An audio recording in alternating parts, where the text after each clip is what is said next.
ಮಂಡ್ಯದ ಅಭ್ಯರ್ಥಿ ಸುಮಲತಾ ಅಂಬರೀಶ್ ಅವರು ಬೆಂಗಳೂರಿನಲ್ಲಿ ಇವತ್ತು ಪತ್ರಿಕಾ ಸಂವಾದವನ್ನು ಮಾಧ್ಯಮ ಸಂವಾದವನ್ನು ಕರೆದಿದ್ದಾರೆ.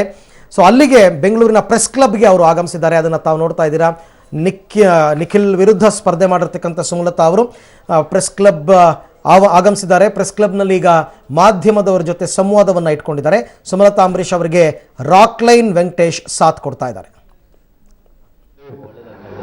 ರಾಕ್ಲೈನ್ ವೆಂಕಟೇಶ್ ಅವರು ಕೂಡ ಆಗಮಿಸಿದ್ದಾರೆ ಕ್ಲಬ್ಗೆ. ಅವ್ರಿಗೂ ಕೂಡ ನಾನು ಸ್ವಾಗತವನ್ನು ಬಯಸ್ತೀನಿ. ಈ ಒಂದು ಸಂವಾದಕ್ಕೆ ಹಿರಿಯ ಪತ್ರಕರ್ತರು, ಮಾಧ್ಯಮ ಮಿತ್ರರು ಎಲ್ಲರೂ ಕೂಡ ಆಗಮಿಸಿದ್ದೀರಾ. ಎಲ್ಲರಿಗೂ ಕೂಡ ನಾನು ಸ್ವಾಗತವನ್ನು ಬಯಸ್ತೀನಿ. ಇದೀಗ ಕ್ಲಬ್ನ ಅಧ್ಯಕ್ಷರಾದ ಸದಾಶಿವ ಶೆಣೈ ಅವರು ವಾಸ್ತವದೊಂದಿಗೆ ಮಾತನಾಡಬೇಕಂತ ಕೇಳ್ಕೊಟ್ಟಿದೆ. ಪ್ರೆಸ್ ಕ್ಲಬ್ ಮತ್ತು ವರದಿಗಾರರ ಕೂಟ ಜಂಟಿಯಾಗಿ ಏರ್ಪಡಿಸಿರುವ ಈ ಸಂವಾದ ಕಾರ್ಯಕ್ರಮ ಮಾತು ಮಂಥನಕ್ಕೆ ಆಗಮಿಸಿದಂತಹ ಸುಮಲತಾ ಅಂಬರೀಶ್ ಅವರಿಗೆ ನಾನು ನಿಮ್ಮೆಲ್ಲರ ಪರವಾಗಿ ಅತ್ಯಂತ ಪ್ರೀತಿಯಿಂದ ಮತ್ತೊಮ್ಮೆ ಸ್ವಾಗತವನ್ನು ಬಯಸ್ತೀನಿ. ಹಾಗೆ ಈ ಸಂವಾದ ಕಾರ್ಯಕ್ರಮಕ್ಕೆ ಬಂದಿರುವಂತಹ ಬೆಂಗಳೂರಿನ ಪ್ರೆಸ್ ಕ್ಲಬ್ನಲ್ಲಿ ಸುಮಲತಾ ಅಂಬರೀಶ್ ಮಂಡ್ಯ ಲೋಕಸಭಾ ಕ್ಷೇತ್ರದ ಅಭ್ಯರ್ಥಿ ಮಾಧ್ಯಮ ಸಂವಾದ ಕಾರ್ಯಕ್ರಮದಲ್ಲಿ ಪಾಲ್ಗೊಳ್ತಾ ಇದ್ದಾರೆ. ಇನ್ನೇನು ಕೆಲವೇ ಹೊತ್ತಿನಲ್ಲಿ ಅದು ಕೂಡ ಆರಂಭ ಆಗುತ್ತೆ. ಈಗಾಗಲೇ ಸುಮಲತಾ ಅಂಬರೀಶ್ ಅವರಿಗೆ ಸ್ವಾಗತವನ್ನು ಕೂಡ ಕೋರಿದ್ದಾಯಿತು. ಮಾಧ್ಯಮದವರ ಪ್ರಶ್ನೆಗಳಿಗೆ ಸುಮಲತಾ ಅಂಬರೀಶ್ ಅವರು ಖಡಕ್ ಉತ್ತರವನ್ನು ಕೊಡೋದಕ್ಕೆ ರೆಡಿಯಾಗಿ ಬಂದಿದ್ದಾರೆ. ಇನ್ನೇನು ಕೆಲವು ಹೊತ್ತಿನಲ್ಲೇ ಈ ಮಾಧ್ಯಮ ಸಂವಾದ ಕೂಡ ಆರಂಭ ಆಗುತ್ತೆ. ಪತ್ರಕರ್ತರ ಕೆಲವೊಂದು ಪ್ರಶ್ನೆಗಳು ಅಂದರೆ ಅಲ್ಲಿ ಆ ಪ್ರಶ್ನೆಗಳನ್ನು ಕೇಳೋದಕ್ಕಾಗೋದಿಲ್ಲ. ಹಾಗಾಗಿ ಪತ್ರಕರ್ತರೇ ಇರುವಂತಹ ಒಂದು ಸಂದರ್ಭದಲ್ಲಿ ಆ ಜಾಗದಲ್ಲಿ ತಮ್ಮ ಮನದಾಳದ ಮಾತುಗಳನ್ನು ಹಂಚಿಕೊಳ್ಳೋದಕ್ಕೆ ಅಂತ ಮಂಡ್ಯ ಲೋಕಸಭಾ ಕ್ಷೇತ್ರದ ಪಕ್ಷೇತರ ಅಭ್ಯರ್ಥಿ ಸುಮಲತಾ ಅಂಬರೀಶ್ ಅವರು ಅಲ್ಲಿಗೆ ಬಂದಿದ್ದಾರೆ. ಅದು ಇನ್ನೇನು ಕೆಲವೇ ಹೊತ್ತಿನಲ್ಲಿ ಆರಂಭ ಆಗುತ್ತೆ ಸುಮಲತಾ ಅಂಬರೀಶ್ ಅವರ ಮಾಧ್ಯಮ ಸಂವಾದ. ಎಸ್ ಎನ್ ಕೃಷ್ಣ ಅವರಿಗೆ ಮಂಡ್ಯದ ಬಗ್ಗೆ ಪ್ರಶ್ನೆ ಕೇಳಿದ್ರು. ಇವತ್ತು ವಿಶ್ವನಾಥ್ ಅವರಿಗೆ ಕೇಳಿದ್ರು. ಅಂದ್ರೆ ಮಂಡ್ಯನೇ ಬೇರೆ, ಇಂಡಿಯಾನೇ ಬೇರೆ ಅನ್ನೋದು ದೇಶ ಈ ಚುನಾವಣೆಯಲ್ಲಿ ಸಾಬೀತಾಗ್ತಾ ಇದೆ. ಇವತ್ತು ಸುಮಲತಾ ಅಂಬರೀಶ್ ಅವರು ಮೊದಲ ಬಾರಿಗೆ ಪ್ರೆಸ್ ಕ್ಲಬ್ಗೆ ಈ ಒಂದು ಸಂವಾದ ಕಾರ್ಯಕ್ರಮಕ್ಕೆ ಆಗಮಿಸ್ತಾ ಇದ್ದಾರೆ. ಆದರೆ ಇಲ್ಲಿರುವ ಅನೇಕರಿಗೆ ಅಂಬರೀಶ್ ಅವರ ವ್ಯಕ್ತಿತ್ವ ಗೊತ್ತು, ಅಂಬರೀಶ್ ಅವರ ಒಡನಾಟ, ಅಂಬರೀಶ್ ಅವರ ಸಂಬಂಧ ಚೆನ್ನಾಗಿ ಗೊತ್ತಿದೆ. ಅವರು ಈಗಷ್ಟೇ ಕಾಫಿ ಕುಡಿಯುವಾಗ ಒಂದು ಮಾತು ಹೇಳಿದ್ರು. ಅವರಿಗೆ ಅನೇಕರು ಪ್ರಶ್ನೆ ಕೇಳ್ತಾ ಇದ್ರಂತೆ, ನೀವು JDS ಅನ್ನ ಎದುರು ಹಾಕೊಂಡು ಮುಖ್ಯಮಂತ್ರಿಯವರ ಮಗನನ್ನ ಎದುರಾಕೊಂಡು ಮಾಜಿ ಪ್ರಧಾನಿಯ ಮೊಮ್ಮಗನಿಗೆ ಎದುರಾಕೊಂಡು ಕಣಕ್ಕಿಳಿದಿರಲ್ಲ, ನಿಮ್ಗೆ ಯಾವ ಧೈರ್ಯ, ಎಲ್ಲಿಂದ ಶಕ್ತಿ ಬಂತು ಅಂತ ಬರುವಾಗ ಅವರು ರಾಕ್ಲೈನ್ ವೆಂಕಟೇಶ್ ಅವ್ರ ಹತ್ರ ಹೇಳ್ತಾ ಇದ್ರಂತೆ, ಅಲ್ಲೆಲ್ಲ ನಂಗೆ ಏನು ಅನಿಸ್ಲೇ ಇಲ್ಲ, ಪ್ರೆಸ್ ಕ್ಲಬ್ಗೆ ಬರುವಾಗ ಈಗ ಧೈರ್ಯ ಬೇಕಾಗಿದೆ, ಶಕ್ತಿ ಬೇಕಾಗಿದೆ ಅಂತ ಹೇಳಿ. ಆಗ ನಾನು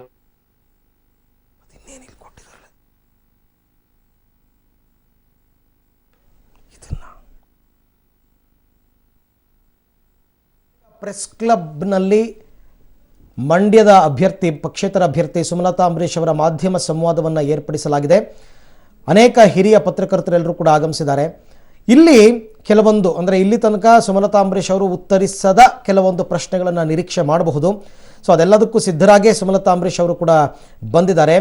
ಈಗ ತಾನೇ ಅಲ್ಲಿ ಹೇಳ್ತಾ ಇದ್ದಂತೆ ನಿಜಕ್ಕೂ ಕೂಡ ಅತಿ ದೊಡ್ಡ ಹೆಜ್ಜೆಯನ್ನು ಸುಮಲತಾ ಅವರು ಇಟ್ಟರು ಈ ಸರ್ತಿ. ಏಕೆಂದರೆ ಗೊತ್ತಿತ್ತು ಅವರಿಗೆ ಮಂಡ್ಯ ಲೋಕಸಭಾ ಕ್ಷೇತ್ರದಲ್ಲಿ ಈ ಸರ್ತಿ ನನ್ನ ಪ್ರತಿಸ್ಪರ್ಧಿ ಯಾರು ಅಂತ ಚೆನ್ನಾಗಿ ಗೊತ್ತಿತ್ತು.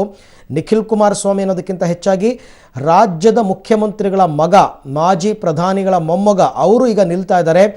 ಅದರಲ್ಲೂ ಕೂಡ ಮೈತ್ರಿ ಅಭ್ಯರ್ಥಿ, ಬರೀ JDS ಅಭ್ಯರ್ಥಿ ಅಲ್ಲ, ಕಾಂಗ್ರೆಸ್ ಸಪೋರ್ಟ್ ಕೂಡ ಅವ್ರಿಗಿದೆ. ಸೊ ಹಾಗಾಗಿ ನನಗೆ ಕಾಂಗ್ರೆಸ್ನ ಸಪೋರ್ಟ್ ಕೂಡ ಸಿಗಲ್ಲ. ಅಷ್ಟಿದ್ರೂ ಕೇವಲ ಅಂಬರೀಷ್ ಅಭಿಮಾನಿಗಳ ಒತ್ತಡಕ್ಕೆ ಮಣಿದು ನಾನು ಈ ಸರ್ತಿ ಚುನಾವಣಾ ಕಣಕ್ಕೆ ಇಳಿತಾ ಇದ್ದೀನಿ ಅಂತಕ್ಕಂಥದ್ದು. ಹಾಗಾಗಿ ಭಾರಿ ಧೈರ್ಯ ಬೇಕು ಈ ಥರ ಸಾಹಸವನ್ನು ಮಾಡೋದಕ್ಕೆ. ಜೊತೆಗೆ ಅವರಿಗೆ ಜೋಡೆತ್ತುಗಳ ಸಪೋರ್ಟ್ ಇತ್ತು, ಅಂಬರೀಷ್ ಅವರ ಅಭಿಮಾನಿಗಳ ಸಪೋರ್ಟ್ ಇತ್ತು, ದರ್ಶನ್ ಸಪೋರ್ಟ್ ಇತ್ತು, ಯಶ್ ಸಪೋರ್ಟ್ ಇತ್ತು. ಸೊ ಒಂದು ದೊಡ್ಡ ಮತ್ತು ಒಂದು ಗಟ್ಟಿ ನಿರ್ಧಾರವನ್ನು ಅವರು ತಗೊಳ್ಳಲೇಬೇಕಾಗಿ ಬಂತು. ಸೊ ಆ ವಿಚಾರಕ್ಕೆ ಸಂಬಂಧಪಟ್ಟಂತೆ ಇವಾಗ ಉತ್ತರಗಳನ್ನ ಕೊಡ್ತಾರೆ.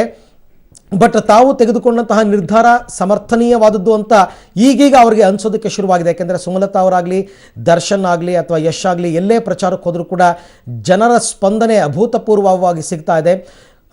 ಹೈಕಮಾಂಡ್ನ ಆದೇಶವಿದ್ದರೂ ಕೂಡ ಅದನ್ನೂ ಧಿಕ್ಕರಿಸಿ ಕಾಂಗ್ರೆಸ್ನ ಕೆಲ ನಾಯಕರು ಸುಮಲತಾ ಅಂಬರೀಷ್ ಅವರಿಗೆ ಸಪೋರ್ಟನ್ನು ಕೊಡ್ತಾ ಇದ್ದಾರೆ. ನೇರವಾಗಿ ಪಕ್ಷದ ಧ್ವಜವನ್ನು ಹಿಡಿದು ಸಪೋರ್ಟ್ಗೆ ಬರ್ತಾ ಇದ್ದಾರೆ, ಪ್ರಚಾರಕ್ಕೆ ಬರ್ತಾ ಇದ್ದಾರೆ. ಸೊ ಇದೆಲ್ಲದರಿಂದ ಈಗ ಸುಮಲತಾ ಅವ್ರಿಗೆ ಅನ್ನಿಸ್ತಾ ಇರ್ಬೋದು, ಚುನಾವಣೆ ಅಂದಮೇಲೆ ಒಬ್ಬರೇ ಗೆಲ್ಲೋದು. ಒಂದೊಂದು ಕ್ಷೇತ್ರದಲ್ಲಿ 20-25 ಜನ ಕ್ಯಾಂಡಿಡೇಟ್ಗಳಿರ್ತಾರೆ, ಆದರೆ ಗೆಲ್ಲೋದೊಬ್ಬರೇ. ಆದರೆ ಹಾಗಾದರೆ 20-25 ಜನ ಯಾಕೆ ಸ್ಪರ್ಧೆ ಮಾಡ್ತಾರೆ ಅಂದರೆ ಎಲ್ಲರೂ ಗೆಲ್ಲಬೇಕು ಅಂತಲೇ ಸ್ಪರ್ಧೆ ಮಾಡೋದು. ಎಲ್ಲರೂ ಹೋರಾಟವನ್ನು ಮಾಡಬೇಕು, ಎಲ್ಲರೂ ಸ್ಪರ್ಧೆಯನ್ನು ಕೊಡಬೇಕು ಅಂತಲೇ ನಿಲ್ತಾರೆ. ಸೊ ಹಾಗಾಗಿ ಸೋಲು ಗೆಲುವು ಏನಾದರೂ ಆಗಲಿ, ಮಂಡ್ಯದ ಜನ ಅಂಬರೀಷ್ ಅವ್ರ ಮೇಲೆ ಇಟ್ಟಿದ್ದಂತಹ ಪ್ರೀತಿ ಎಂಥದ್ದು ಅಂತಕ್ಕಂಥದ್ದನ್ನು ಇಡೀ ಇಂಡಿಯಾ ಮಂಡ್ಯ ಕಡೆ ನೋಡುವಂತೆ ಮಾಡಿದೆ. ಇಡೀ ಇಂಡಿಯಾಕ್ಕೆ ಈಗ ಗೊತ್ತಾಗ್ತಾ ಇದೆ. ಹಾಗಾಗಿ ಅವರ ನಿರ್ಧಾರ ಸರಿ ಅಂತಕ್ಕಂಥ ಮಾತುಗಳನ್ನು ಸುಮಲತಾ ಅವರು ಕೂಡ ಈ ಹಿಂದೆ ಕೆಲವು ಕಡೆ ಆಡಿದ್ರು. ಈಗಲೂ ಕೂಡ ಮಾಧ್ಯಮ ಸಂವಾದದಲ್ಲಿ ಅದೇ ರೀತಿಯಾದಂತಹ ಪ್ರಶ್ನೆಗಳನ್ನು ಎಕ್ಸ್ಪೆಕ್ಟ್ ಮಾಡಬಹುದು. ಜೊತೆಗೆ BJP ಸುಮಲತಾ ಅವರಿಗೆ ಬೆಂಬಲವನ್ನು ಕೊಟ್ಟಿದೆ, ಬಾಹ್ಯ ಬೆಂಬಲವನ್ನು ಕೊಟ್ಟಿದೆ. ಇದು ಅವರಿಗೆ ಕ್ಷೇತ್ರದಲ್ಲಿ ಅನುಕೂಲವಾಗುತ್ತಾ ಅನಾನುಕೂಲವಾಗುತ್ತಾ? ಕಾಂಗ್ರೆಸ್ ಮತಗಳು ಅರ್ಧ ಇವ್ರಿಗೆ ಬರುತ್ತೆ, ಅವ್ರಿಗೆ ಹೋಗುತ್ತೆ ಅನ್ನೋ ಲೆಕ್ಕಾಚಾರಗಳಿದೆ. ಅದು ಹೆಂಗಾಗುತ್ತೆ?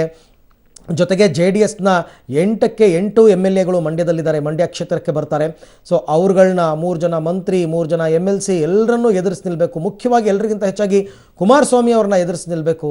ಸೊ ಹೇಗೆ ಸಾಧ್ಯ ಇದೆಲ್ಲ ಅಂತಕ್ಕಂಥದ್ದು. ಸೊ ಹಾಗಾಗಿ ಸುಮಲತಾ ಅಂಬರೀಷ್ ಅವರು ಇನ್ನೇನು ಕೆಲವೇ ಹೊತ್ತಿನಲ್ಲಿ ಈ ಎಲ್ಲ ಪ್ರಶ್ನೆಗಳಿಗೂ ಕೂಡ ಉತ್ತರವನ್ನು ಕೊಡೋದಕ್ಕೆ ಅಂತಲೇ ಬರ್ತಾ ಇದ್ದಾರೆ. ಸುಮಲತಾ ಅಂಬರೀಷ್ ಅವರನ್ನ ಪ್ರಶ್ನೆ ಮಾಡೋದಕ್ಕೆ ಕೂಡ ಸಾಕಷ್ಟು ಸಂಖ್ಯೆಯಲ್ಲಿ ಹಿರಿಯ ಪತ್ರಕರ್ತರು ಅಲ್ಲಿಗೆ ಆಗಮಿಸಿದ್ದಾರೆ. ಸೊ ಸುಮಲತಾ ಅಂಬರೀಷ್ ಅವರ ಮಾತುಗಳು ಈಗ ಶುರುವಾಗ್ತಾ ಇದೆ.